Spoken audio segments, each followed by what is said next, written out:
Let's go and have a look now at what Allah subhanahu wa ta'ala said and what He told us about this life. It is in Surah Al-Baqarah and other surahs like it. You all know the story and the event of when Allah created Adam and told the angels to bow to Adam. You all know that story? We all know that story, alhamdulillah. Let's analyze it for a second. And I'll just go in the English, inshallah, first. In chapter 2, verse 30, Allah says, "Just think, when your Lord said to the angels, 'Lo, I am about to place a vicegerent on earth.'" Can you say that word? Excellent. 10 out of 10. I'll tell you what vicegerent is. You can say it. Vicegerent. Vicegerent on earth. The angel said, "O Allah, will you place on it one who will spread mischief and shed blood while we celebrate your glory and extol your holiness?" He said, "Surely I know what you do not know." I don't know if people read that verse and think deeply in it, or do you just pass by it? Because in this is the answer to everything in our life. Listen to it carefully. First of all, malak, angel. In the Arabic language, malak means message bearer. Malaika, plural. Message bearers. Which means that angels are not abstract, depersonalized beings. They have a personality. They have a life. They are not just forces that just fly around. They are beings with a personality, as I said, of their own. And they are employed by Allah subhanahu wa ta'ala for the administration of His universe. They are His faithful servants. So they have a personality and they can choose to obey or disobey, contrary to what people say. They say that angels have no free will. Actually, they do have free will. Angels have free will. But what they don't have is desires and temptations. They don't have hawa. They don't have those desires that humans have. It's the desires that make us go astray. And that is why they're obedient and they choose to obey Allah. So, He said, "I'm placing a vicegerent on earth." A vicegerent, a khalifa. Inni ja'ilun fil ardi khalifa. A vicegerent is a deputy, a person who acts in the place of a ruler or a governor or a sovereign. Who is that person whom Allah is going to place on earth as a deputy, a person who acts in the place of a ruler? The ruler is Allah. Who is He placing? You and me. As what? We are the deputies and the ones who act under the rule of Allah. On behalf of Allah subhanahu wa ta'ala, we have certain duties and powers in this life. That's why Allah said in the Quran, وَلَقَدْ كَرَّمْنَا بَنِي آدَمَ. We have certainly honored the children of Adam. Allah honored us. And that is why Allah said to the angels, bow to Adam. Now they said to him, Ya Rabb, our Lord. Not that they opposed him, they just said, Ya Rabb, what's the wisdom behind making a new creation on earth and a vicegerent? Someone who's a deputy of you, Ya Rabb, on earth? I mean, if you're after glorifying you and everything to be pure, here we are.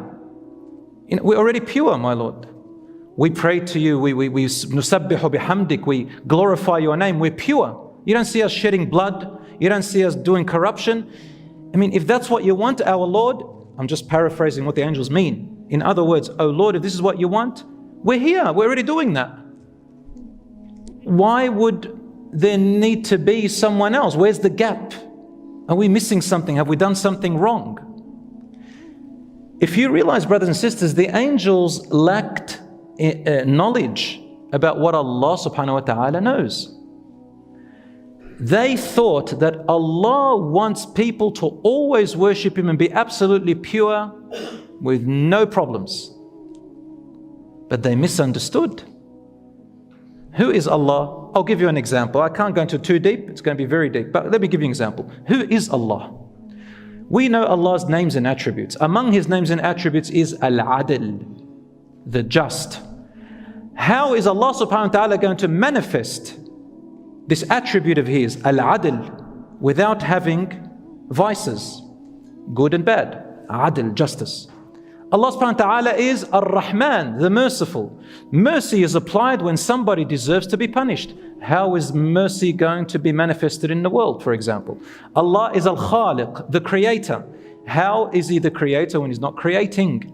So it's far beyond our mind, but Allah subhanahu wa ta'ala is He who He is, and there's a gap, and Allah subhanahu wa ta'ala created these people, us, with free will, with desires, with temptations, with ability, with knowledge that the angels don't have, and Allah subhanahu wa ta'ala honored us in this way. Angels, because of lack of desire, they didn't really have free will. What does it mean, have free will? It means they didn't understand free will, because they didn't have desires and temptations. When you have desires and temptations, it pulls you towards the wrong, and so now you've got to make decisions. Do you understand? Without desires and temptations, decisions are easy. You already know where you're going naturally. But when you have a vice that's pulling you, you have to make a decision against it. And this is where your rank rises. And this is how you get closer to Allah subhanahu wa ta'ala. The person who's already robotic or naturally like that, and a person who has a choice between tough times, challenging times, and easy times, and chooses to face the challenges and rise, is more beneficial and greater to Allah than a person who's naturally like that. A person who struggles and strives against odds to please Allah subhanahu wa ta'ala while they go through pain is higher in the eyes of Allah. And all of us are like that, inshaAllah ta'ala. It's up to our choice. It's only a short time. Then we return back to Allah and there are no more challenges, no more tests. So from the beginning, Allah said, I'm creating those who will represent my laws in this earth on behalf of me. That's what, in other words, Allah is saying. Inni ja'ilun fil ardi khalifa. So this world is not a paradise for us. Allah is saying you have to work in it. You have to defend each other, protect each other, uphold the justice. Don't wait for me to bring down the angels to you. You are representatives, so go. Go and uphold it, and strive, and struggle. And I will be with you, watching over you all the way. And nothing will go in vain. Whether it's death, whether it's sickness, whether it's hardship, whether it's loss of wealth, loss of lives, loss of wealth, loss of fruits, loss of anything. Anything. The Prophet ﷺ told us a hadith in Sahih Muslim, there is nothing that a Muslim receives, whether it be worry, anxiety, fear, hurt from someone's hurtful tongues or anything like that, even the prick of a needle, except that Allah subhanahu wa ta'ala compensates that person by forgiving their past sins and raising their ranks. Nothing goes in vain, brothers and sisters. And when someone can put that in their mind, suddenly qadar and qadar becomes so sweet. I'll give you an example. Let's say that you had a business opportunity and you were going to make a lot of money, that's what you thought. And then the opportunity passed you. And you said, oh no, another person took it, they made millions. I could have made millions. Allah replies to you in the Quran, Surah Al-Hadid, and He says, it is so that, meaning Allah puts you through calamities, it is so that you do not, what's the word? Stress, grovel, worry, start to keep reminiscing over the past opportunities that didn't come your way. And also do not boast and go overboard over the blessings that what Allah made come your way. For Allah does not like every boaster, arrogant, ungrateful person. Qadar comes in and tells you, listen, if it passed you, alhamdulillah, this was your rizq, this was what Allah subhanahu wa ta'ala had written for you. If you got it, say alhamdulillah and don't boast. Just be normal. For you are in a test in this life. Everybody's going to leave everything behind anyway, except their good deeds and their bad deeds. They'll take them with them. Now, the story of the angels, moving on, Allah subhanahu wa ta'ala taught Adam the names of everything, gave him knowledge. And then He said to the angels, tell me the names of all these things. Now there's angels that, that know everything about climate, angels that know about gravity, angels that know about fire, angels that know about water. Each one's got their position. But their knowledge is only in that expertise. Now Allah subhanahu wa ta'ala taught Adam alayhi salam the names of everything. So he became an all-rounder. And then he comes up to the angels and Allah says to the angels, tell me the names of all these things. Collectively, I mean, individually, angels didn't know. Adam was able to say it collectively, which means that Allah created the human being to have an intellect to learn. And through the knowledge, you become a deputy. You represent Allah's rule on earth. But you need resources, you need help, you need knowledge. The angels were just dedicated to one or two things. The human beings have many tasks. When you have many tasks, you are more important. That's why you honor people who have a more responsible job, that has more accountability, and you respect them more. That's how you rise. A person who's a footnote that just sits around, does nothing except for them, worries about what makes them happy in life, is not an important person. It becomes a burden on community and society. You're not important. So that's how Allah subhanahu wa ta'ala made him. And when the angels said, "Oh our Lord, subhanaka la ilma lana illa ma 'allamtana." Oh our Lord, glory to you, we have no knowledge except what you gave us of knowledge. Allah then replied to them. He said to them, "Alam aqul lakum inni a'lamu ma la ta'lamun."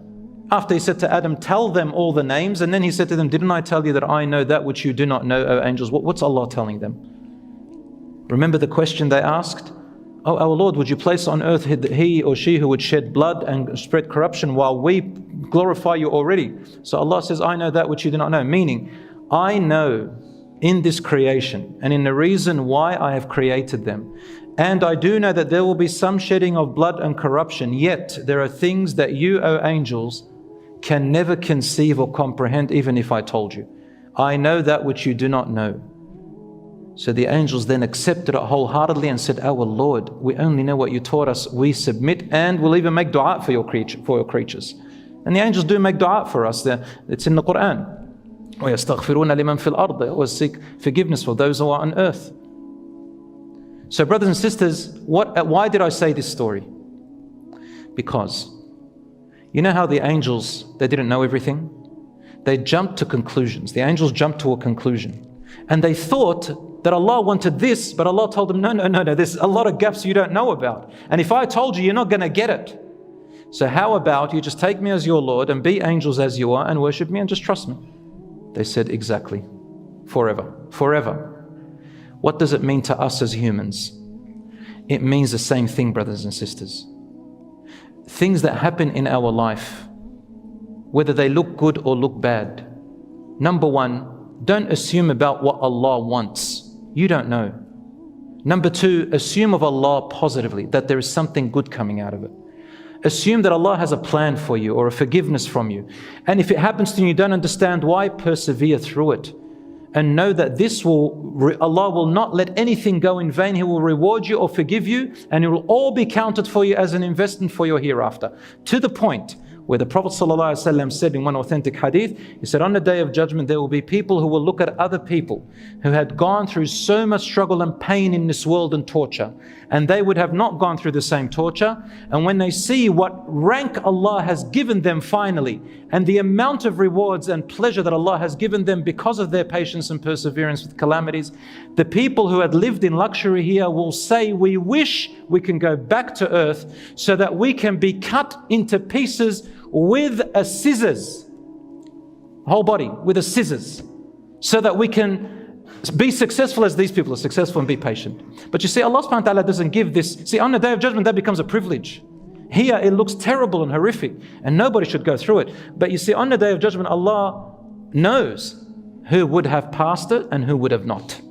And so Allah doesn't give everybody the same tests and trials. Some people go through mental trials, some psychological and emotional, some go through relationship breakups, some people they go through money problems, through food problems, through lives, through sickness, through death, through losses of some other sort. Losing your job, going into problems in your life. Sometimes it's because of yourself as well.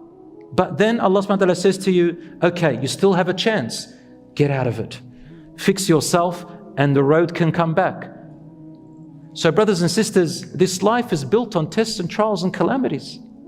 Allah never promised you a paradise here. This is not it. This is not it. Until you get that out of your head, you won't find that peace and contentment that you're looking for.